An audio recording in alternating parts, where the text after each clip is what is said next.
Ассалаумағалейкум, найзасының ұшына үкі таққан елдің бүгінгі ұрпағы.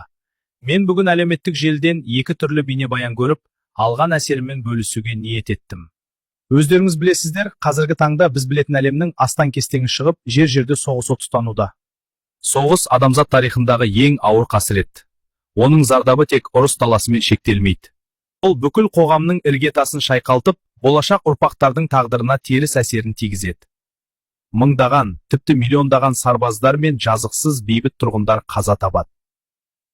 Қаншама отбасының ойланы шығып, мыңдаған бала ата-анасыз қалады. Қалалар, зауыттар, мектептер мен ауруханалар үйіндіге айналады. Соғыс ол бір-бірін білмейтін, бірақ бір-бірін өлтіруге мәжбүр болған адамдардың қақтығысы. Ал оны бір-бірін жақсы білетін, бірақ бір-бірін өлтірмейтін адамдар ұйымдастырады. Бірінші бейнебаянда Иран еліндегі қыздар мектебінде оқитын жас бүлдіршіндер жайлы көрсетілген.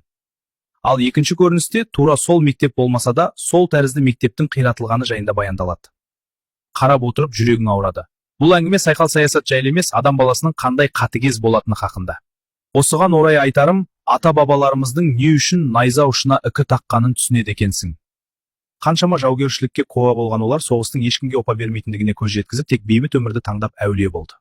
Сөз соңында айтарым, мұсылмандар үшін қасиетті мына айда қан төгуге қолдары барған залымдардың жазасын Алла тағала өзі береді деп сенемін және дұға етемін. Келесі бейнебаянды тамашалап, еліміз үшін дұға жасаңыздар.